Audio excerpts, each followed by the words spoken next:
Welcome for Judges chapter 5 today.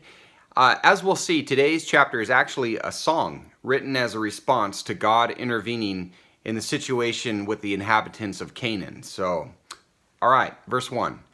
Then Deborah and Barak, the son of Abinoam, sang on that day, saying, that the leaders led in Israel, that the people volunteered, bless the Lord. Hear, O kings, give ear, O rulers. I to the Lord I will sing. I will sing praise to the Lord, the God of Israel. Lord, when you went out from Seir, when you marched from the field of Edom, the earth quaked, the heavens also dripped, even the clouds dripped water. The mountains quaked at the presence of the Lord. This Sinai at the presence of the Lord, the God of Israel. In the days of Shamgar, the son of Anath, in the days of Jael, the highways were deserted, and travelers went by roundabout ways. The peasantry ceased. They ceased in Israel, until I, Deborah, arose, until I arose, a mother in Israel. New gods were chosen, then war was in the gates. So the attention to false gods sparked war. Not a shield or a spear was seen among 40,000 in Israel. Verse 9. My heart goes out to the commanders of Israel, the volunteers among the people. Bless the Lord. You who ride on white donkeys, and I gotta admit, I'm a little jealous of a white donkey. You who sit on rich carpets, and you who travel on the road, sing. At the sound of those who divide flocks among the watering places, there they shall recount the righteous deeds of the Lord, the righteous deeds for his peasantry in Israel. Then the people of the Lord went down to the gates. Awake, awake, Deborah. Awake, awake, sing a song. Arise, Barak, and take away your captives, O son of Abinoam. Then survivors came down to the nobles. The people of the Lord came down to me as warriors. From Ephraim, those whose root is in Amalek came down, following you, Benjamin, with your peoples. From Machir, commanders came down, and from Zebulun, those who wield the staff of office. And the princes of Issachar were with Deborah, as was Issachar, so was Barak. Into the valley they rushed at his heels. Among the divisions of Reuben, there were great resolves of heart. Why did you sit among the sheepfolds to hear the piping for the flocks? Among the divisions of Reuben, there were great searchings of heart. Gilead remained across the Jordan. And why did Dan stay in ships? Asher sat at the seashore and remained by its landings. Zebulun was a people who despised their lives even to death, and Naphtali also, on the high places of the field. The kings came and then fought the kings of Canaan, at Tanakh near the waters of Megiddo. They took no plunder in silver. The stars fought from heaven, from their courses they fought against Sisera.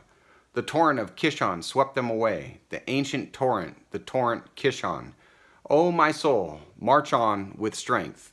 All right, so stars fighting was a poetic way to say that God used these heavenly bodies to help Israel. The sky from which he sent a powerful storm and flood, or also known as the torrent of the Kishon River, swept Syrians from their chariots. God also hid the stars by clouds, which also impacted the situation. Verse 22. Then the horses' hoofs beat from the dashing of his valiant steeds. Curse Meroz, said the angel of the Lord, utterly curse its inhabitants, because they did not come to the help of the Lord against the warriors.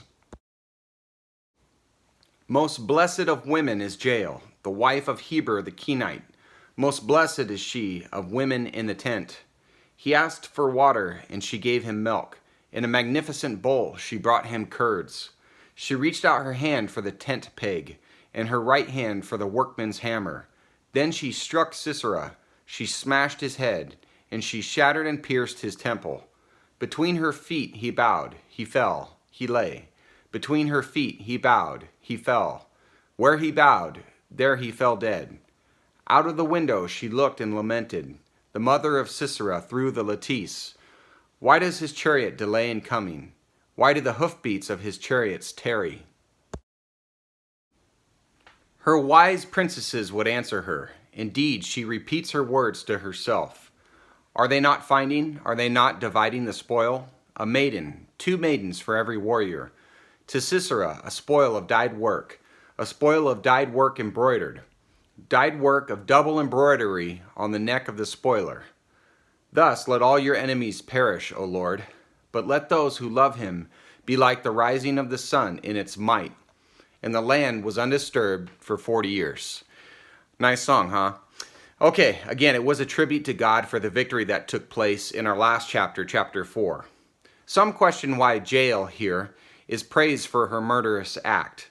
Well, first off, it was likely motivated by her desire to support the Israelites, and though it was without regard for God on her part, which she would not be let off the hook for, God's providence caused great blessing to flow from it.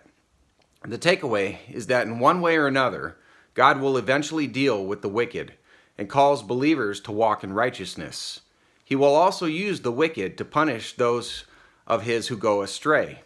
And even if some of his so-called followers choose to turn away from God, he can still use them for his purposes regardless of their outcome. So may we make the choice to honor him. Okay, you guys, thank you so much. And again, keep in the mind frame that we are in the Old Testament. So in the New Covenant, New Testament, when the Holy Spirit came upon his believers, it's kind of a different situation. Just always kind of keep that in the back of your mind. And we are now sealed with the Holy Spirit. He can still discipline and punish us, but we will not be separated from him eternally. Okay, I just want to make sure I made that clear. God bless you and have a wonderful day. Take care.